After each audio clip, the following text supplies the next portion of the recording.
Hey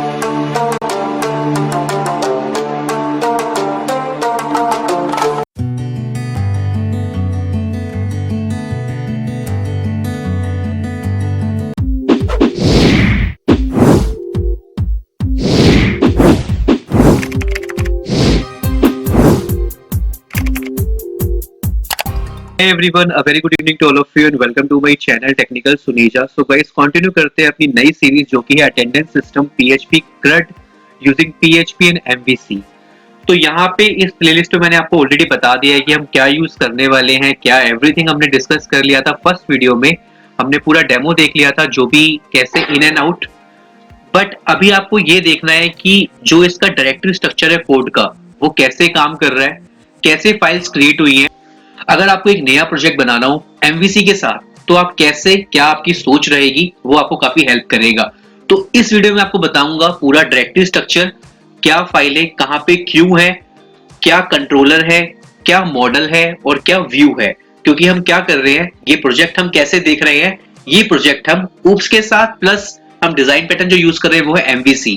तो आपको एकदम क्लैरिटी हो जाएगी वीडियो के एंड तक कि हमने जो फाइल्स बनाई है वो क्यों है और क्या उनका यूज है। ठीक है, अभी जो आप प्रोजेक्ट देख रहे हो ये तो एक फ्रंट एंड है, बट कोडिंग में कैसे काम कर रहा है, कैसे रिक्वेस्ट जा रही है कंट्रोलर के पास, फिर मॉडल के पास कैसे जा रही है और फिर व्यू के पास कैसे जा रही है, ये चीजें बहुत क्लियर मैं आपको बताऊंगा। और ये आपको पता होना बहुत जरूरी है, अगर नहीं पता होंगी तो फिर हमेशा आप कंफ्यूज रहोगे।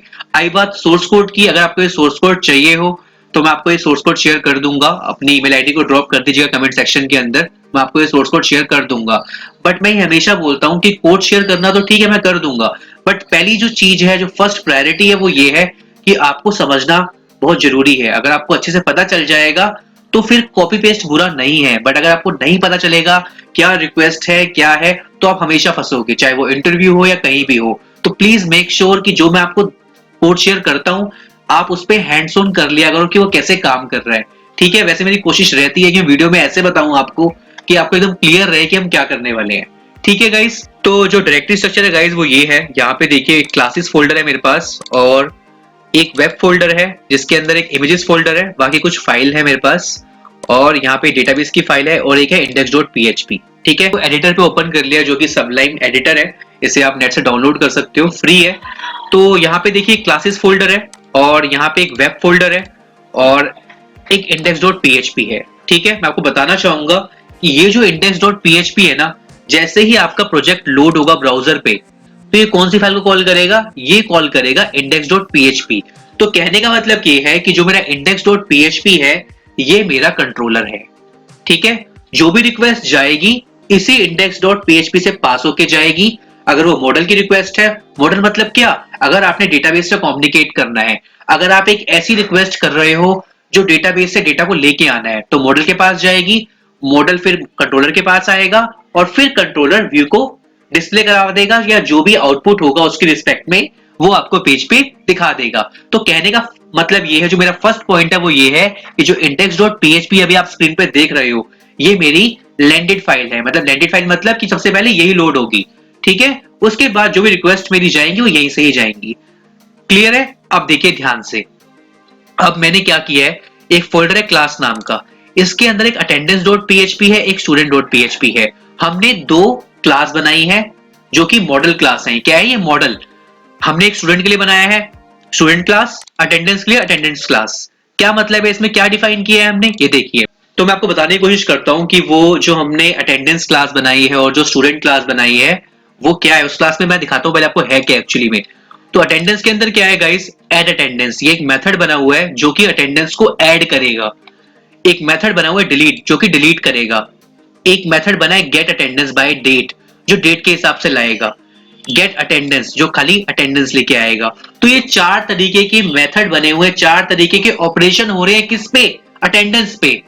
तो जो आप देख रहे हो गाइस, ये जो अटेंडेंस है यहाँ पे क्या है, आप अटेंडेंस ऐड करोगे, जब ऐड करोगे तो क्या होगा, जब आप ऐड करोगे तो कौन सा फंक्शन कॉल होगा, ये वाला कॉल होगा। तो हमने क्या कर दिया, हमने एक सेपरेट क्लास बना दी और आप इसको और अच्छे से समझ सकते हो। ये मेरा क्या है, मॉडल है। तो ये मेरी जो अटेंडेंस क्लास है ये एक मॉडल है। तो सबसे पहले क्या कॉल होगा, index.php।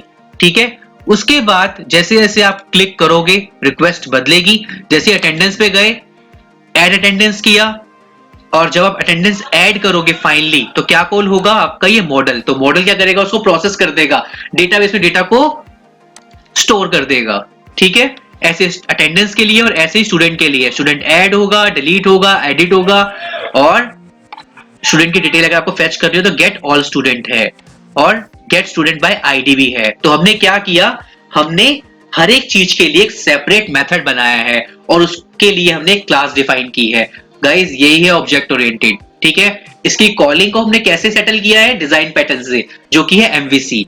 तो सबसे पहले index.php लोड होगा, जैसा कि अभी आप देख रहे हो लोडेड है। ठीक है, आप देखिए स्टूडेंट पे क्लिक किया तो index.php लोड हो गया। अगर मैं करता हूं ऐड स्टूडेंट, तो ये क्या कर रहा है, क्वेरी स्ट्रिंग में एक्शन में क्या भेज रहा है, स्टूडेंट हाइफन ऐड। दिखाना चाहूंगा गाइस, index.php के अंदर यहाँ पे एक्शन है जो बाय डिफॉल्ट खाली है।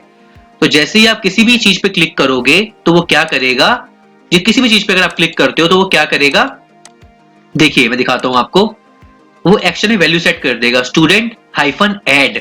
तो गाइस जितने भी आपके व्यू पार्ट है, देखिए मॉडल के बारे में बताया, कंट्रोलर के बारे में बताया, व्यू कहां है, वेब के अंदर आपकी सारी व्यूज पड़ी हुई है, ये कॉल होनी शुरू हो जाएंगी। अभी क्या कॉल हुआ है, student hyphen add, student hyphen add ये रहा, ये कॉल हो जाएगा और इसमें क्या बना रखा है हमने, फॉर्म बना रखा है। ठीक है, अभी क्या हुआ, कंट्रोलर की हेल्प से हमने क्या किया, व्यू को लोड किया। ठीक है, व्यू लोड हो गया है। तो अगर आप जाएंगे index.php पे, आता हूं, यहाँ पे एक एक्शन हमने वेरिएबल डिफाइन कर रखा है जो भी खाली है। तो यहाँ पे जो भी एक्शन की वैल्यू आएगी उसके हिसाब से परफॉर्म करेगा। तो देखते हैं स्टूडेंट एंड हाइफन ऐड कहां पे है। ये देखिए स्टूडेंट आ गया, डिलीट आ गया, और एडिट आ गया, ऐड, ये देखिए। तो जैसे ही उसको एक्शन मिलेगा स्टूडेंट हाइफन ऐड, तो वो ये परफॉर्म करेगा। ठीक है, सारे फॉर्म की वैल्यू रिसीव करेगा, फिर जो आपका मॉडल है उसका ऑब्जेक्ट क्रिएट करेगा, कहां पे, यहीं पे ही करेगा, ऑब्जेक्ट क्रिएट करेगा और फिर उसमें वैल्यूज भेज देगा और वो इंसर्ट हो जाएंगी। तो कहीं ना कहीं क्या किया, कंट्रोलर ने व्यू को लोड किया, आपने व्यू पे डिटेल्स फिल करी, जैसे ही आपने सबमिट किया तो उसने उसी दौरान जब सबमिट करोगे मॉडल के पास जाएगा, डेटाबेस में इंसर्ट करेगा, वापस कंट्रोलर के पास आएगा और फिर आपके व्यू पे चला जाएगा। तो ये पूरी साइकिल चलती है एमवीसी के अंदर, कंट्रोलर से व्यू, अगर खाली व्यू चाहिए तो व्यू लोड हो जाएगा, अगर आपको बीच में डेटाबेस की रिक्वायरमेंट आ गई है तो उसके लिए आपने एक सेपरेट क्लास बना रखी है। ठीक है, जो कि आपको डेटा लाके देगी डेटाबेस से और फिर आपके व्यू पे वो चीज लोड हो जाएगी वाया कंट्रोलर। तो मैं ये उम्मीद करता हूं कि जितनी मैंने अभी आपसे बातें की हैं ये थ्योरी के लिए बहुत ज्यादा इंपॉर्टेंट है, और मैंने इसलिए ऐसा बताया है आपको प्रोजेक्ट के साथ साथ, ताकि आप कनेक्ट कर पाओ कि जो आप रिक्वेस्ट भेज रहे हो उसके रिस्पेक्ट में जो रिस्पॉन्स आ रहा है वो कैसे आ रहा है। तो गाइज यही मेरा डायरेक्टरी स्ट्रक्चर है जो भी आप स्क्रीन पे देख रहे हो। हमारे पास दो मॉडल क्लास है, एक attendance.php, एक student.php, ये डेटाबेस की फाइल है, इसके बारे में बात हम करेंगे नेक्स्ट वीडियो में। और जितने जो और एक्स्ट्रा व्यूज हैं वो सारे ये रहे, और जो मेन कंट्रोलर फाइल है वो index.php। ठीक है, तो ये है कंट्रोलर, ये सारे व्यू, और ये है मॉडल। ठीक है, तो मैं ये समझता हूं कि पूरा आपको अच्छे से क्लियर हो गया होगा कि कोर पीएचपी के अंदर ऊप्स कॉन्सेप्ट का यूज करके, एमवीसी डिजाइन का पैटर्न का भी यूज करके आप कैसे प्रोजेक्ट स्टार्ट कर सकते हो। ठीक है, तो ये पूरा एमवीसी बेस्ड है और यहाँ पे पूरा ऊप्स कॉन्सेप्ट आपको दिख ही रहा है, प्रॉपर हमने क्लासेस बनाई है, ऑब्जेक्ट क्रिएट हो रहा है, फंक्शन ओरिएंटेड है सब कुछ। तो मैं ये उम्मीद करता हूं कि आपको अच्छे से क्लियर होना चाहिए। अगर नहीं क्लियर है तो वीडियो को 2 बार देखो, 3 बार देखो, बट आपको डाउट नहीं होना चाहिए क्योंकि मैंने बहुत अच्छे से बताने की कोशिश की है। ठीक है गाइस, तो मिलते हैं गाइस नेक्स्ट वीडियो में। शुरुआत करूंगा मैं अब 1 बाय 1, क्योंकि मैं ये समझता हूं कि अब आपको ये क्लियर हो गया होगा कि कौन सी फाइल्स क्या है, क्यों है, कि जो भी आपको ऐड करना हो इसके अंदर वो ऐड कीजिएगा। मैं आपको सोर्स कोड तो शेयर कर ही दूंगा, बट जो मुझे मेन चीज सिखानी थी वो है कि आप एक कैसे प्रोजेक्ट को स्टार्ट कर सकते हो ऊप्स कॉन्सेप्ट के साथ प्लस डिजाइन पैटर्न के साथ। ठीक है, सो गाइज ये कुछ था आज की वीडियो में। उम्मीद करता हूं कि आप लोगों ने काफी कुछ सीखा होगा। So guys thank you so much for watching this video. मिलते हैं नेक्स्ट वीडियो में, और नेक्स्ट वीडियो में टारगेट करने वाले हैं स्टूडेंट को। तो इन आउट आपको पता चल गया है कि क्या रिक्वेस्ट एवरीथिंग, और अब हम देखेंगे कोडिंग के अंदर कैसे ऑपरेशन परफॉर्म हो रहे हैं। ठीक है guys, thank you so much for watching this video. मिलते हैं नेक्स्ट वीडियो में, take care, bye and good night.